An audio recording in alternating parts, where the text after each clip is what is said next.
Et nous passons à présent à notre chronique politique du mardi avec Wilfried Richy. Il est aujourd'hui question de l'élection à la présidence du mouvement Nous Citoyens, mouvement qui s'est réuni à Versailles en fin de semaine dernière.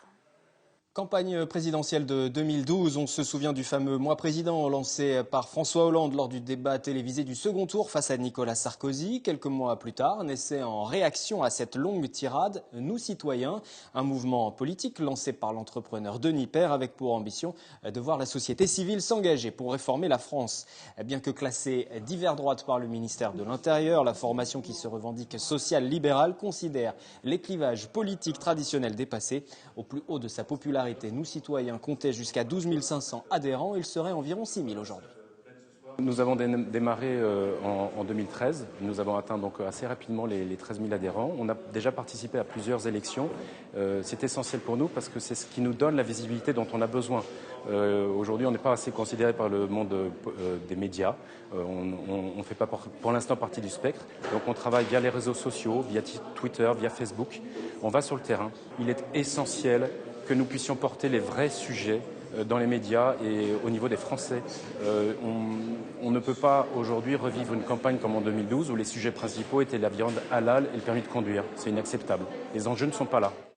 Et Nous Citoyens vient d'élire son nouveau président. Son nom, Nicolas Doucerin. Une élection avec 59,5% des suffrages exprimés pour cet entrepreneur de 39 ans qui veut conserver l'idée d'origine et tourner rapidement la page Jean-Marie Cavada.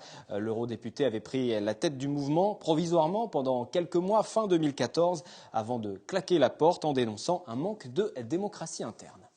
Au lancement, lorsque Denis Père a souhaité lancer son mouvement, son parti, j'ai trouvé extrêmement intéressante l'idée, naturellement, parce que j'avais moi-même créé avec d'autres personnes, quelques mois auparavant, Entreprendre pour la France. Aujourd'hui, on le voit bien, il y a une offre politique avec les partis politiques traditionnels. Nous, notre ambition en tant que citoyens, c'est de réinventer la manière de faire de la politique.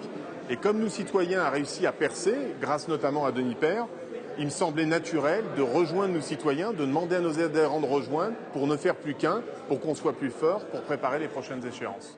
Nicolas Doucerin qui ajoute qu'il veut promouvoir les jeunes au sein du mouvement pour les placer au cœur de l'action et de la décision. Pour moi, la vocation d'un mouvement comme Nous Citoyens, c'est d'être représentatif de la société française. C'est ce que je vais défendre d'ailleurs au travers de mon programme. C'est bien de s'appeler Nous Citoyens, c'est mieux de l'incarner en ayant des citoyens de toute sensibilité, de sensibilité de gauche comme de sensibilité de droite, issus de tous nos territoires, de toutes nos régions.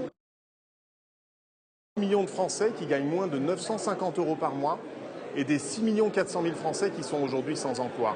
On n'arrivera pas à construire une grande force, une armée citoyenne, si nous n'arrivons pas à fédérer tous les citoyens autour de notre cause.